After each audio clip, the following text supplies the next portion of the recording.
Vangile Makwakwa is on a mission. The South African native wants to help others, particularly women of color, deal with their relationship with money to create the lives they want. But as you can imagine with any mission, it is often deeply personal. Vangile is a full-time entrepreneur, author, and founder of WealthyMoney.com, a company that helps women of color heal from ancestral money trauma so that they can fall in love with their bank accounts, increase income, and live their best lives. She's the author of 3 books and the host of 2 podcast shows, the Money Magic Podcast and the Property Magicians Podcast. She's also the chair of the Property Magicians Stockville, which focuses on investing in properties primarily in Africa. And since its launch, it has raised over 2 million rand. She's been traveling for 15 years and has lived in over 12 countries and has been building her company as she goes. In this episode, Vangile shares how her financial debt put her on the path to building multiple income streams and the project she has today. She shares how she has had to prioritize her mental health after dealing with depression. She also discusses what she believes is the power of Black women in investing in their communities, especially on the African continent. Her story is a good one and a powerful one, but please be aware, this is an episode that touches on mental health and suicide ideation. With that being said, welcome to the Global Chatter.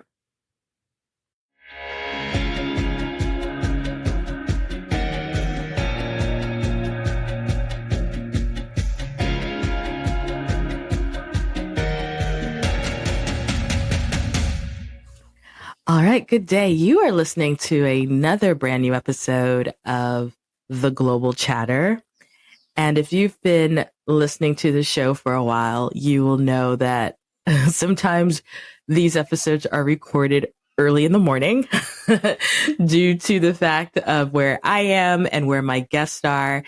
And so I always say that if we sound, like we've got some morning voices going on, but I am completely thrilled to have our guest on today because I think that Vangile has some stories that are going to be so impactful for those of you who are listening. So welcome to the Global Chatter. Thank you so much, Amanda, for having me on the show. This is so awesome. I'm excited. I know. And we were talking off air and I know, I think, what is it, like 5 a.m. for you? Is that what you said? Yes, it's 5 a.m. in Costa Rica as I record this. I'm actually happy that for once I'm not the one on the early side, because normally it's me at 4 or 5 a.m. and someone is in Asia. So kudos. Yes. Kudos to you, because you're the one who's a little bit earlier than I am. So why I miss Asia, by the way. Like, honestly, that's the best part about living in Asia, is that you're so much more ahead of everyone else. But you know what though? Okay, so I lived in the Middle East, right? Asia. And yes. But then, what's frustrating, I found, and this is not a big frustration, but for me, when it came to like doing business with people in North America, I would literally be sitting in my desk thinking, when are these people going to wake up? I have stuff to do. I promise you, more than multiple occasions, I kept thinking, are they going to wake up sometime? And don't let them be on the West Coast, right? Because that's just the East Coast, right? Then I'm like, these people are never waking up. They're never, by the time they wake up, it'll be the end of the day. My goodness. I used to have client sessions, right? And then I used to also, because most of my coaches would be on the West Coast. Of course. I would sometimes wake up for my coaching sessions with my coaches in the dead of night at 2 a.m. Right. Or 1 a.m. It's just so hard. So yes, there were some of those things that were hard, but I was always ahead of everyone in everything, No, how I that's true. responded to things. Now I just look like I'm behind.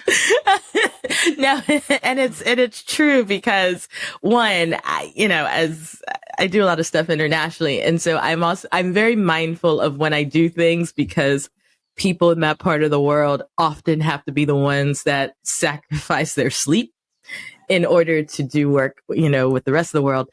But yeah, there was something about feeling like you got your stuff done because you were already sending out the emails and everything was getting to where it needed to be when people will wake up. Whereas now before this call, I'm looking at my email and I'm like, oh, this email was sent at 3 a.m. But then I also realized time difference. So the person has been working. So, but you know what? I think you've just actually, in what you just said, for those who don't know where you are in the world right now, because I always give international context because our guests are all over the world. Where are you currently again, right at this moment? At this moment, I'm in a tiny little town called Sitio Mata in Costa Rica. Okay. So this is always a loaded question with my people. So you are in Costa Rica. How long have you been in Costa Rica? I've been in Costa Rica for a month right now. Before then, I was in Mexico for 6 months. Mm-hmm.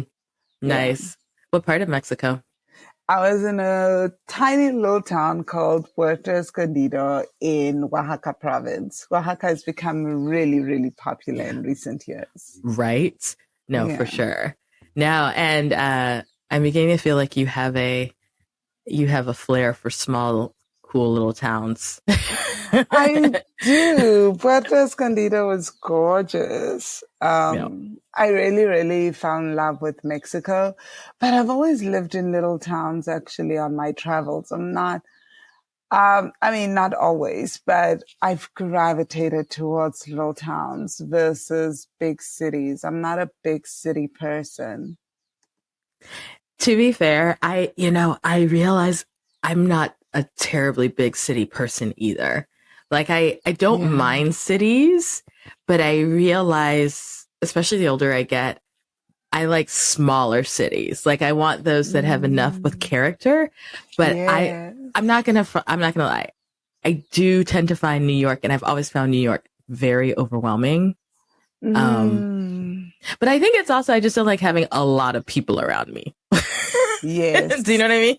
Yes. So, because New York itself to me is interesting in terms of there's things to do and there's food, and there's people, like, it's interesting. I feel like you can never be bored in New York, but just having so many people around, and I'm like, why are you around?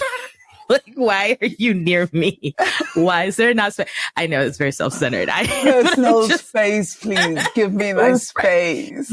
Right. And so I feel you on some of those sort of smaller places where I'm like, oh, I can get there at my own time. Yes. People are kind of friendly. So, I mean, let's kind of dig a little bit into your backstory. Where did you grow up, though? I grew up in South Africa. So I was born in a tiny little village called Chagastad in Mpumalanga, South Africa. And that's right next to the border of Swaziland. And then I moved around quite a bit for schooling. But mainly everything happened in South Africa until I was like 21. Then I just left the country and just went traveling. And so people's international stories are kind of fascinating to me, obviously, because I have this podcast. What was the catalyst that said, okay, you wanted to leave South Africa? And even with your traveling, was it mainly within South Africa, or did you even go to neighboring countries or other countries off the continent? Up until I was maybe 19, I had never left South Africa. And then I got to UCT, the University of Cape Town. Mm-hmm. And I just started traveling. I went to Namibia. And that was my first ever travel out of the country on my own. I was 19. I got my passport and I was like, I'm doing this. And I left school. Well, I left lectures and everything. It just felt really important to me to just go and not worry about anything else. So then I just left and I went traveling, and it has been an incredible experience. But I started off in Namibia and I had the best time of my life. I met the most random people. I made friends. I just explored. I saw things that I'd never seen. I took the longest taxi rides of my life through the desert. I worried about the bathroom. I I think I always say my first, I don't know how people feel about about traveling, but it's the stopping in small little towns and random bathrooms that always just has me having the wildest adventures where you're trying to keep your bag on the door, where you're trying to not step on things. So that was my first experience. And I was like, this is amazing. I love it. I need to do this. I'm laughing as you're talking about bathrooms because, I mean, especially if you've never been to a country before, all good stories and bad stories can start in a bathroom. Yeah. And here's where I'm curious too. I think it's funny, especially when you travel for the first time. Often we go to the countries that are near us, which you did, or relatively near us. What was being in, I mean, you grew up in South Africa, right? Yeah. Were there things that when you went to Namibia, you were like, oh, I'm seeing this for the first time. Like, this is not something we necessarily do or have in South Africa.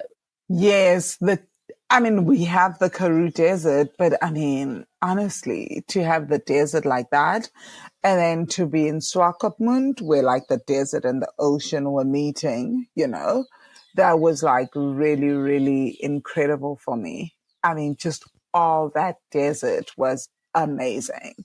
And also just I think that the filling stations in South Africa are pretty organized in many ways. And the bathrooms tend to be really, really good at filling stations. I mean, really, really decent, almost most places.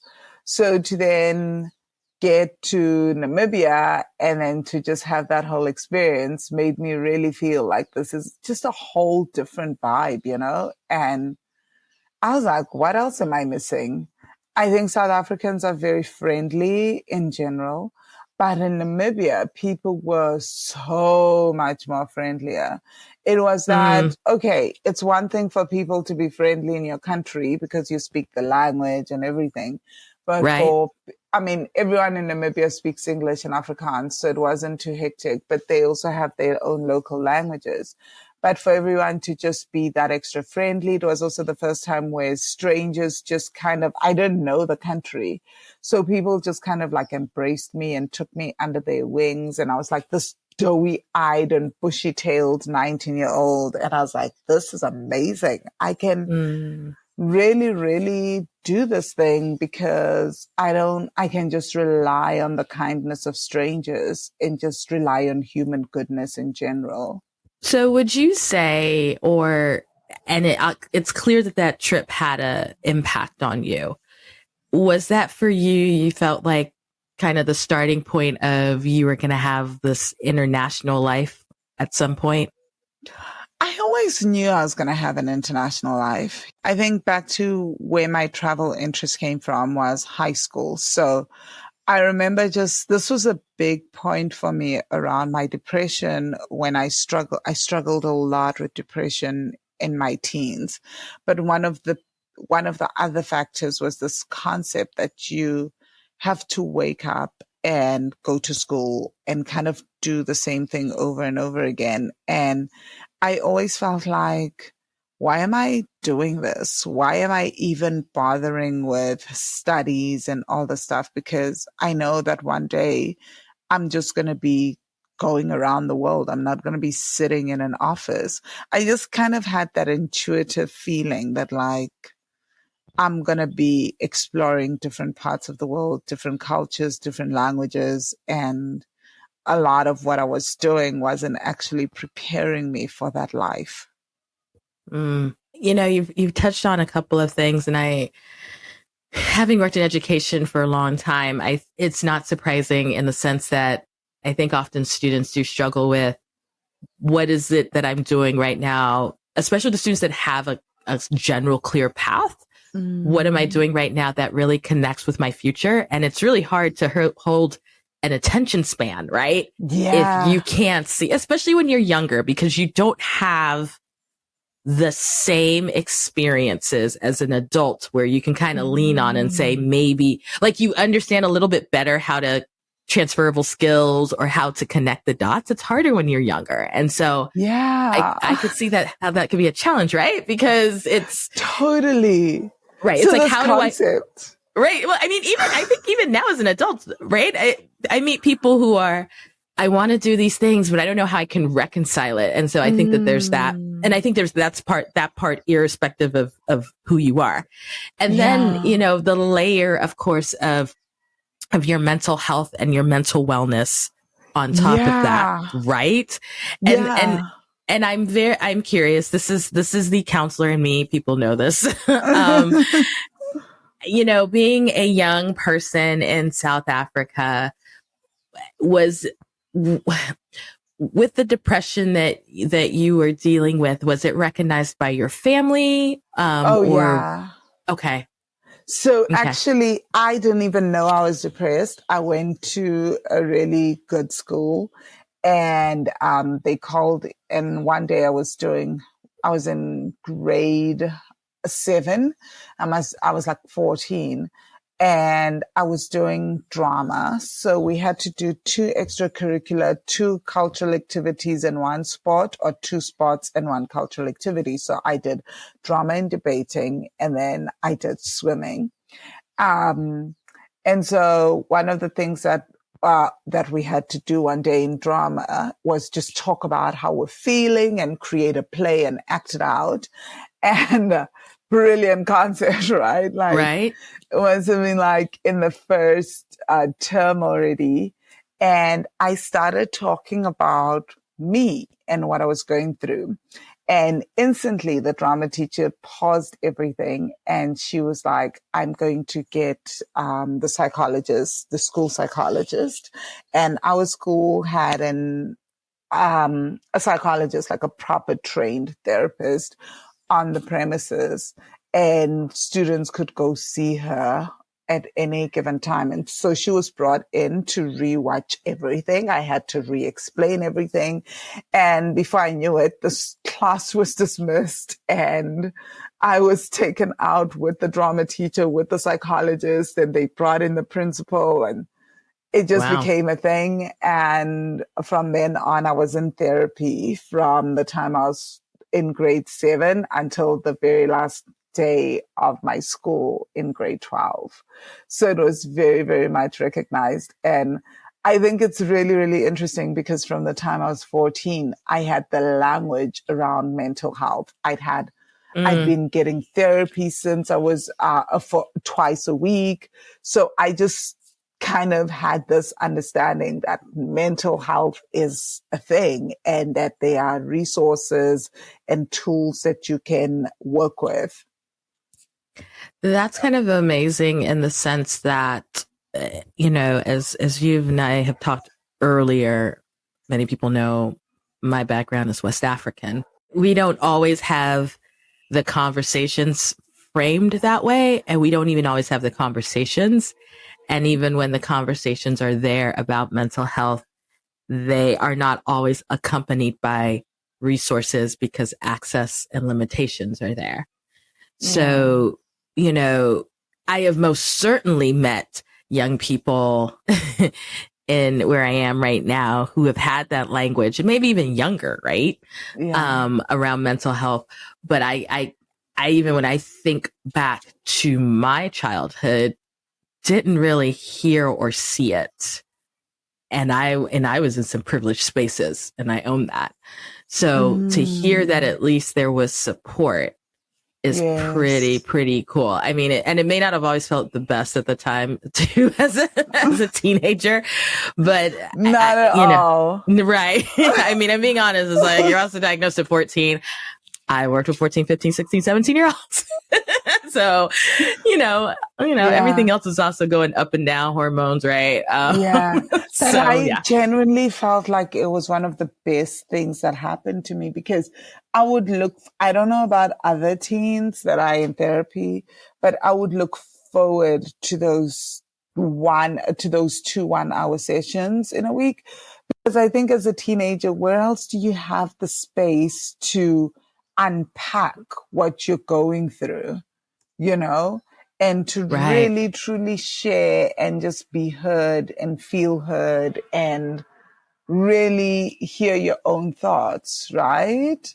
Right. So I feel like that's such an important resource, because the rest of society is either treating you like a child or like an adult, and you're neither of those things.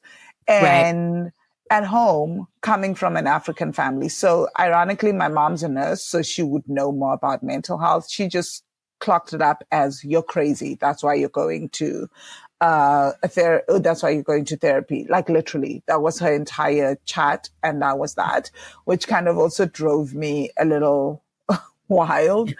Yeah. But at home, you're like, coming from an African family, you weren't like given the space to really just have your mood swings and to just fully be yourself and to really say, I'm angry. So much of that people try to control, Right. So it was always clocked up to, you're just this rude and moody human being, as opposed to you're a full human being that is having their own process, and that has to be respected. But in the family, it's like, you're a child, you have to follow these rules, you're living under my roof, all these things, So it was really, really difficult in that regard. And we have very stringent, if you will, cultural mores, right? Because anytime you exhibit something that's a little bit different, people get nervous. Oh, yeah. And they don't necessarily always know how to handle it. And partially because, let's be honest, you don't want to be the family that's talked about, right? Always. Because these are very communal societies and very communal people groups, right? So sometimes it's not even that there isn't. I mean, if you remove lack of understanding and lack of knowledge, right? That's its own category. Sometimes it's that coupled with, all right, not even that. Sometimes it's just, what will people say? And that, that vibe is pretty strong in some of our African communities. Totally, right? So I went to a predominantly white school, a private school in South Africa. So you can only imagine, right? Like, there were maybe 5% of the school had people of color. The rest, the 95%, were white, and it was all girls. And so now you have this dynamic and the cultures, and this is just right after 1994, right? Yeah. So we are like really relatively the new generation that's just come in after integration and the Rainbow Nation PR stuff that they've now pulled. Now you're coming into the school, and remember, South Africa is still working, even till this day, still working through some deep racial trauma. But then it was just really being covered up with, it's over, it's now cool, now we're moving on. So now you're coming into this environment. Well, and I mean, I'd kind of grown up in those kinds of schools, but still, you're in that environment. My parents have been sending me to these schools since a young age, right? Since I was like literally in a primary school. And so my thinking was really different, and even how I was looking at the world and how I was seeing it, how I was interacting with them. right, was completely Yeah. different to how they had interacted with their parents. So even though we're growing up in the same country, but my experience is different. The exposure that I'm having is different. There's a lot more westernization. There's a lot more everything. So things are being taken as like, this child is so rude. Often, Right. right? Right. And my mother would often have this thing about, don't embarrass me at school. And of course, then I start therapy and I start talking openly everywhere at school about my family drama, because now I'm in therapy, and like therapy has now taken away the shame of what's been going on in my family. Oh, that was just it, right? Like my parents just dealt. They just had no other option. They just were like, oh, this is how it is now, you know? Right. So I was talking about it everywhere, no jokes. And I still do. So I feel like it's a good thing for them because it trained them for what I do now for a living. Because my parents do not bat an eyelid right now. They just couldn't be bothered, you know.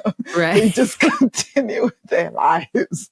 Like my mother hears that, oh, you weren't the greatest mom, the greatest parent. She just goes, yeah, no, I'm fine with that. I think I'm happy with how I did.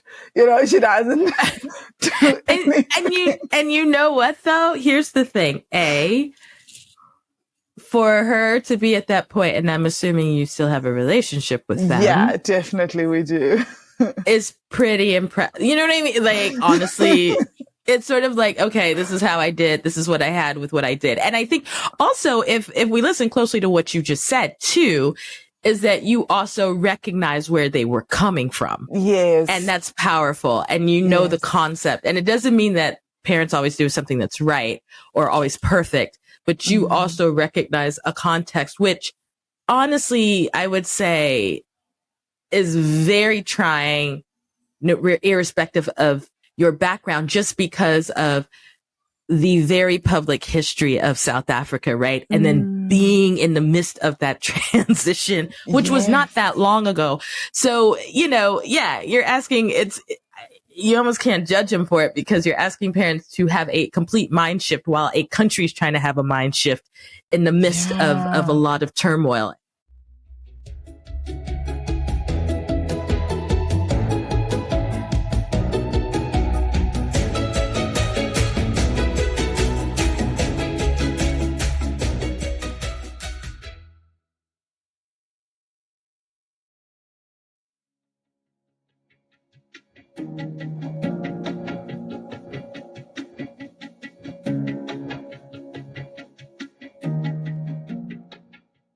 All right. So we're back after the break. And as you were listening, you heard her story in terms of being a young person in South Africa and really this conversation around mental health, which I always appreciate as someone who thinks mental wellness is incredibly important and we should always be talking about it.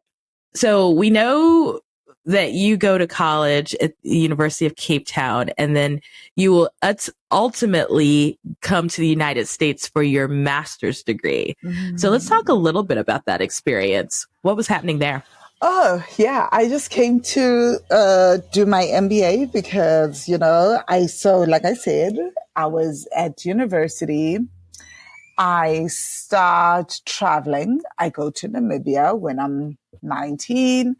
Then right after university, I want to start traveling. I decide I get a job on a cruise ship. But part of the thing with this job, part of my contractual agreement is that I have to pay for my own flight to get there. I don't have that kind of money to pay for a flight, but they will arrange everything else for me. So I don't have to worry about visas, nothing. They'll just do everything. So big issue is I'm like, how am I going to pay for this flight? I go to the bank one day, the bank swallows, I go to the ATM and the ATM literally swallows my bank card and it's a public holiday. Oh, no. Yeah. And I can't get money. It becomes like this horrible experience. Then I have to go back to the bank after like 3 or 4 days when the public holiday is over and the banks are open. And I'm like, hey, the ATM swallowed my card. And they're like, oh, as we're looking at this, did you know you also qualify for a credit card? Now, my parents are very anti-credit and debt. So I was like, why do I need a credit card? And I kid you not, the teller goes, have you ever wanted to travel?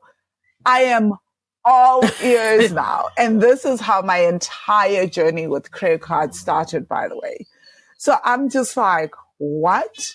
And she's like, yeah, I see that you've been doing, cause I'd also had part-time jobs. So she was like, I see that you're working already. And I was like in my 4th year of varsity at the time.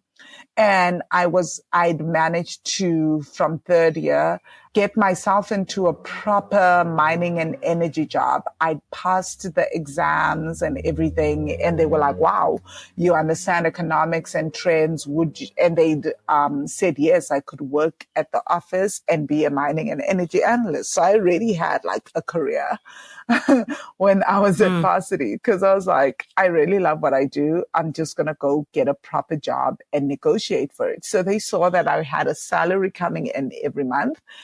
And they were like, wait a minute, sis, get you a credit card so you can go traveling.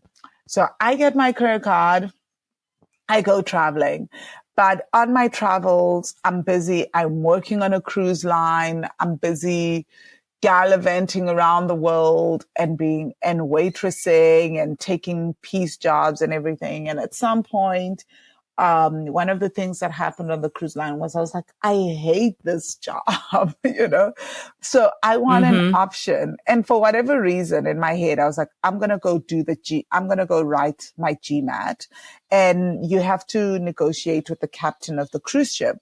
Because if you get left behind, then it's a whole thing and you can be sent home. Right. Then all these things have to happen. So I go and I talk to him and I'm like, I have to write this GMAT. It's really, really important. I'm working 16-hour days. I literally spend 4 hours a day sleeping, 2 hours a day studying for the GMAT, 16 hours working. Wow. I was exhausted. I was done for. But I wrote the GMAT and then I got into schools in the US. It would take me another 2 years really to get it together and another year to get it together and accept some of the invitations and the partial scholarships. But one day I then left and I went to Trinidad and Tobago. I found myself on the beach. I just gone through a really horrible, when I say horrible breakup, I mean horrible breakup.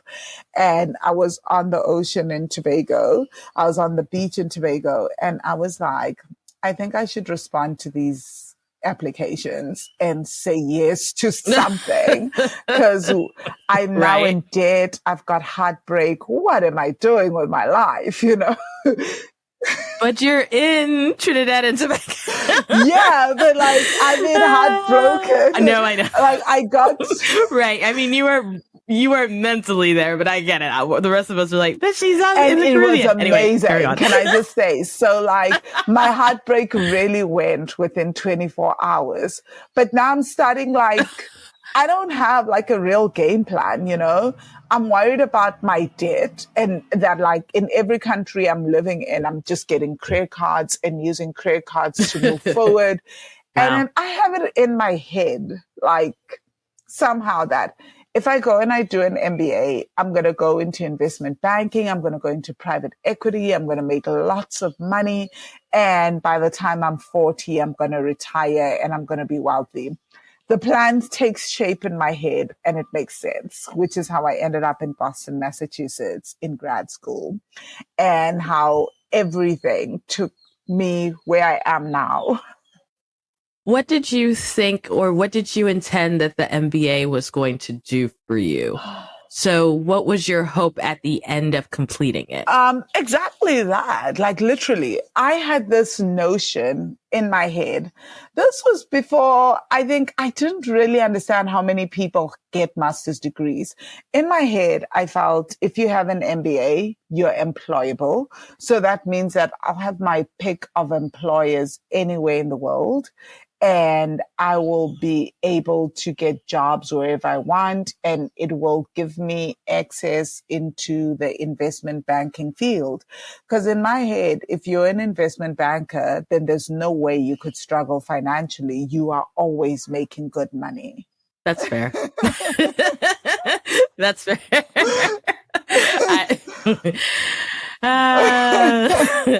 Yeah, I'm I'm going to remove myself out of this conversation, but yes, I know, you are totally. I know you understand this. We've had a conversation.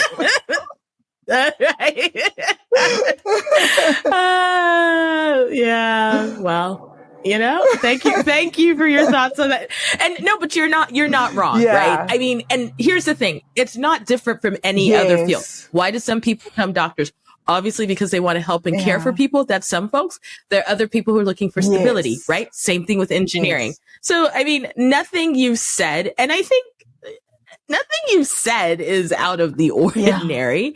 And so I guess then when you completed, what happened next? Because you did, part of this was driven by the fact that you had debt, right? And I love, and I was saying this offline, y'all, that I love the fact that she said when you ask her her occupation, she says money trauma coach. So I want to know how she got there, and how does one find that occupation? And this is exactly how it happened. So, I have this dream now.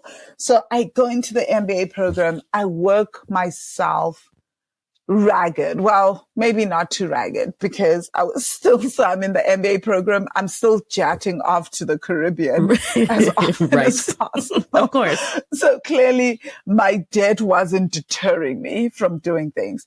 And the ironic thing, when I think about it, so I go to this program and then I take on $30,000 more in debt. Mm-hmm. And then I take on another $10,000 more to do an entrepreneurship certificate. But remember, I'm working from this paradigm that it doesn't matter at this point that I'm $60,000 in debt and I owe people and everything. Everything's going to be great. You're going to finish and you're going to get an incredible job. And I'm in Boston, Massachusetts. So it makes sense that I'll be close to New York. I'm going to love it. I'm going to go there and do interviews and move to New York and get a job. Then something unexpected happens. 2008, the American economy takes a dump. I'm like, what is happening? This is where the narrator says, spoiler alert, it did not happen that way. Sorry. And I shouldn't laugh. 2008 was terrible, but I just knew it was coming. All right. So the most unexpected thing in a generation happens. Right. The most unexpected next to thing. COVID that would happen a decade or so later. But anyway, go ahead. Right. So I'm just like, what is happening right now? This is not going according to plan, but still try to keep to the plan. And then something really crazy happens. Somehow I graduate really well, actually. Like, I have a great GPA. Everything's going according to plan. I've been like straight A in that regard, but the external circumstances are not working with me. And then I start having panic attacks with money. Every time I handle money, every time I talk about money, every time I do anything with money, I have a panic attack. And I'm like, at first you're like, okay, this is, because remember, I have experience with mental health. Right. So I'm like, I am having a panic attack. This is not okay. And then the old feelings from my teens start resurfacing. I'm like, this is not possible. These are signs of my depression. This is not happening. What is happening? And I have no clue, because I have a plan. I have no clue what's happening. And it almost feels like it's coming out of left field. But it isn't. I feel like when I looked at it at the time, I started to really understand, even though I was fighting it. Remember when I was at the height of my depression, I was at an all-girls high school. Yeah. And then I went to the Simmons School of Management, which at the time, I don't know if it still is, was the only all-women's MBA program. Mm-hmm. So I found myself in the same situation where there's very few people of color. So the dynamics were very similar. So external events like that have the ability to trigger us into old childhood memories, and things are happening and you're not even aware of it, right? And in my teens, another thing that had happened was my mom had lost her job and my family had deep issues around money. So even though I was going to this private school, my dad was paying, but I was living with my mom and my maternal family, the extended family, and they were deeply struggling financially at the time, even though everyone around there had a degree, and even my uncle was earning like in the 1% of South Africans. But again, it's the whole concept of having money but not being able to use it and keep it, and how people earned lots of money, but by the 5th of the month, people were extremely broke. So I lived that.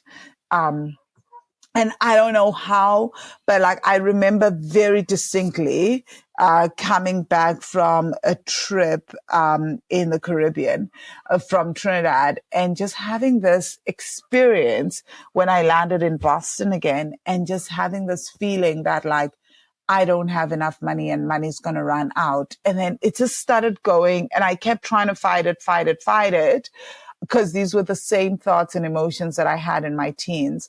But by the time I literally graduated, things were really, really bad with me emotionally. But I think I knew how to keep up a good face and how to just stick to the plan. That was my whole thing. So when the recession hit and I realized that the plan wasn't going to happen, I started panicking. And a lot of it had to do with money. You know, I done all these things, taken on debt, taken on loans, done everything with this plan in mind. So when the plan when things weren't going according to plan, I started to panic and freak out. And then I found myself in this really crazy situation where I just was panicking around money, and eventually got to the point where I couldn't get out of bed, and I was so depressed I couldn't get out of bed. I couldn't answer emails. Like I was telling people, like I always tell people, the craziest thing about depression that like always just fascinates me. And even now looking back when I'm not in that situation, I'm like, it just fascinates me how like even the idea of sending out an email, typing out a 2-sentence email would take me all day to do, because it's just the distance between doing that, getting out of bed and doing that was so much. Brushing your teeth, getting dressed, cleaning your room, everything just feels hard. There's no other way to describe it. It just feels difficult. It feels impossible. So I was then in this situation and I was like, what is happening? And I knew for me it was tied to money, you know, I could see it. So then with that, what was the thing that got you out of that headspace? So actually, you're not going to expect this, but one of the things that I did was I read tarot cards because I didn't have any money and I didn't know how to make money. And I've always read tarot. I come from a family of shamans in South Africa. So I was reading tarot cards at the Boston Tea House. And one day I went to my fellow tarot card readers and he read in the cards, he said, you plan to take your life. And I just kept quiet and sat there and started crying. And he was like, I can see it. And I'd had it all planned. Like I had like this insane, like looking back now and thinking about it, I think, yeah, there's a lot. So trigger warning for a lot of people that are going through this. I had a whole plan in my life about how I was going to take my life and end my life. And somehow it came out in the tarot reading. And at the same time, a friend of mine had told me about Vipassana meditation. And the guy said to me, Raymond was his name. And Raymond said to me, I see in these cards that you've also got a retreat of some sort planned. Everything's going to change in your life at this retreat. And I was thinking, I've done therapy. I've done so much. What could possibly change from going to a Vipassana meditation retreat? literally. And he said to me, promise me you're not going to do anything until you go to this retreat. And I started crying and I said, I promise, Raymond. He was like, Van, don't do it. Just hold on, because I can see in these cards that if you can just get to the other end. And this was maybe, I did the reading in February. The retreat was in the end of March. He was like, it's only a few more weeks. Hold on. Now, if you're in that space, just holding on a few more weeks feels impossible.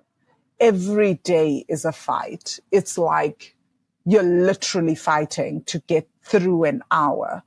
So somehow I did, because I had this knowledge, and I'm forever grateful for that. And I went to Vipassana, and I kid you not, by day 6 of Vipassana, I was throwing up acid, and I was able to see the habit pattern of my mind. I was able to feel into the sensations in my body. By day 8, we'd wake up and we'd have like little booths where you can meditate on your own from 4 a.m. to 6 a.m. And I'll never forget that day, like day 8. Suddenly this insane peace that I'd never felt in my life started to overcome me. And it just felt like no matter what happens, no matter how badly I feel, how bad in the dumps I am, I'm going to be okay, you know? And now I have episodes of deep sadness, but never depression. So this was about 11 years ago. And I have never felt like I want to take my own life again. I've never felt that level of depression ever again.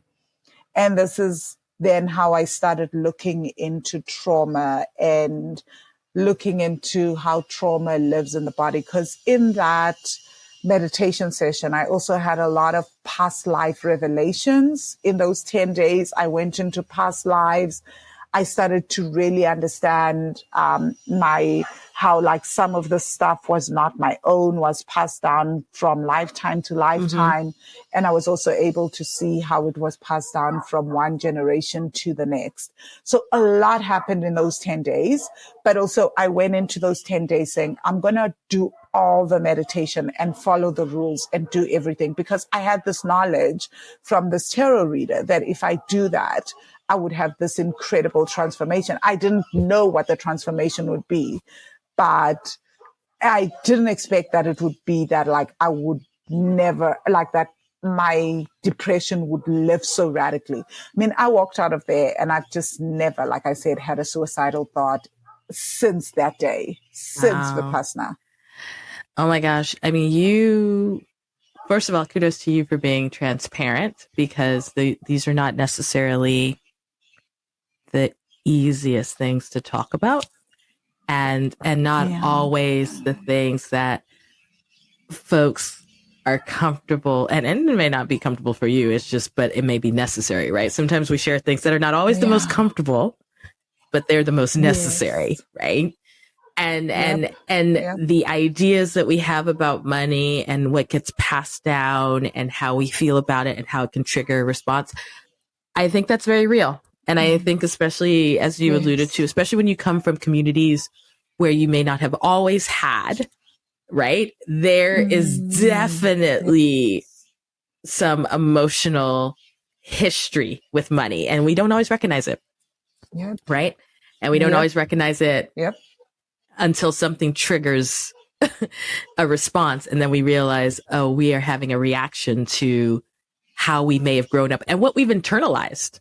And we don't always know what we've internalized. And often that's why we go to therapy and we go to other folks, because we hope that in talking with someone, they can also sort of shed light or bring out or help us reflect or guide, us in actually saying, hey, are you aware that this is here?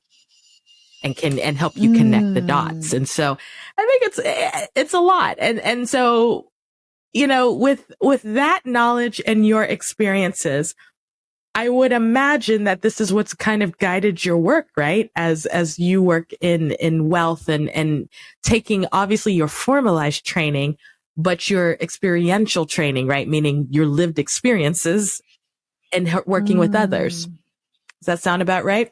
Oh, yeah. Yeah. I mean, totally. this is what guides me in so much of what I do. I think it becomes easier to, not easier, but I think because of this, it's been something that like I can deeply understand when people are going like, I am depressed, that there's a lot more to it. And I think it's also guided my work in that my work is very much that like I look at money trauma, but my exploration of trauma goes beyond just your childhood and this particular lifetime. It's like I'm looking at how like let's go into past lives, let's go into ancestral work, let's look at like how your ancestors behaved with money from one generation to the next. What are some of the money stories, the beliefs and emotions around money that were passed on? And also I think that we often think that trauma is this loud thing, you know, that it's the trauma with a capital T, that it's the big things that happen in our lives. Meanwhile, trauma is like small things that happen in our lives, right? It's the tiny, tiny little things that we often don't talk about. And it's often, and sometimes how trauma is passed down from one generation to the next. It's also trauma responses around money. So you may not even be aware of it, but your nervous system is co-regulating to your mother's nervous system when she's budgeting. She's not having to say anything. She's not screaming. She's not shouting. She's not even behaving in a particular manner. But every time she's managing money or doing something with money, your nervous system is feeling into that and co-regulating to that and learning that that's how you have to feel about money. And then the nervous system, because the nervous system and the subconscious mind are interconnected, then you're starting to think about, you're forming stories based on the nervous system response. And this can be passed down from generation to generation until eventually someone catches it, or until it becomes so big that we can no longer ignore it, or whatever generation can no longer ignore it, right? Because it starts to impact our behavior with money. So this is for me what like I love to look at is, oh, this is how you behave with money. Sometimes it doesn't even make logical sense because people will say, no, I didn't have any kind of crazy conversations. There weren't fights in my family. There was nothing outward around money. Then we have to look at other things like, how did you feel in your body? Let's go into the body. You know, let's really work with the nervous system, and you work with the present basically to work backwards and try and uncover what memories the body's holding on to from the past. I mean, look, here's the funny part. I was like, I could listen to you talk about this all day, but then I think it's important for people to know you've got 2 podcasts. So it's not as if you're not talking about this. But one thing I want to make sure, you know, I want to bring up is because, and you are highly mobile and I love it. We've certainly had people on here who, you know, home is where they put their head, right? Every night. And so you are, it's a global chatter. It's not, you're not the first one I've had who has a pretty nomadic life. But one of the things that really impressed upon me was this investment group that you started, right? And I would like you to talk just a little bit about that because, you know, you clearly have a passion for talking about money, connecting it to life's purpose, especially for, as we would say, underrepresented populations, but especially, you know, that could also be people of color, depending on where you live and what they use, but especially women of color. But tell me a little bit about the Wealthy Ones property. Because I love this investment concept that you've got going on. Yeah. Oh, yeah. Sorry. I just realized that we changed the name to the Property Magician Stokvel. Nice. So Stokvel is kind of, it's named after our podcast, the Property Magicians podcast. And a Stokvel is basically an investment fund. So this is an investment fund made up of various women of color from different parts of the world. We started this fund because not many people can afford to invest in real estate to the point where they are buying buildings, they're buying, or like they are investing in huge developments. Most people can afford to buy houses, like they're a residential home, right? And then maybe refinance it and get the next home, and it can take a while. But the idea is that in Africa, as a continent, we tend to do things collectively, including investing. So from time immemorial, we would usually come together in different African countries. And I know you know this, Amanda, where you pull your resources together, and then you may pull those resources to help a particularly bright child go to university, and use the community funds to take them through college, and they come back and they help the community. So the idea also works with buying land, with buying properties. So we decided that we're going to use this to buy property. We're going to open this up to and call it a stokvel, which is what we know in our language, right? It's a stokvel, which is an investment fund. When you say investment fund, it has Western connotations, and a lot of people get lost in that. So we then collectively, as groups of women, they get to join this fund, and we then get to start investing in different properties and in different property schemes, I guess. So we've started off by investing in developers and giving developers, a lot of Black developers don't get funding from banks. So giving them opportunities and funding them. But now we're actually moving away from that concept for many reasons. We're going to talk to the members, and we would like to be the ones that own our own buildings and our own assets. I think that where you're more in control, because the idea was that you invest in the developers, they give you a return on investment because you're kind of like an alternative funding source for these developers. And then we get the money back. But now we want to take that money and we'd rather use it to buy assets and really create our own passive streams of income, because building generational wealth isn't something that is easily done, I guess, if you don't earn a certain amount of money.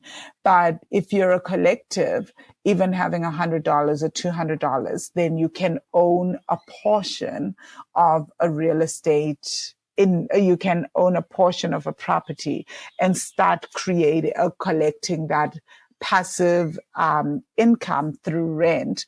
And even then you can choose as the collective that you're not going to take any of that rental income. Instead, you're going to use it to buy more buildings and buy more buildings and buy more buildings.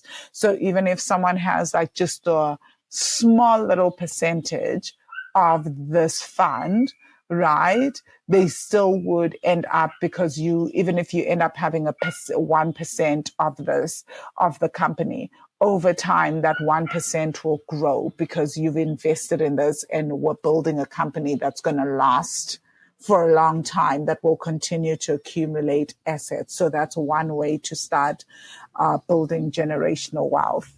And I mean, our focus is women of color for very obvious reasons, especially women on the African continent, because you don't usually get access to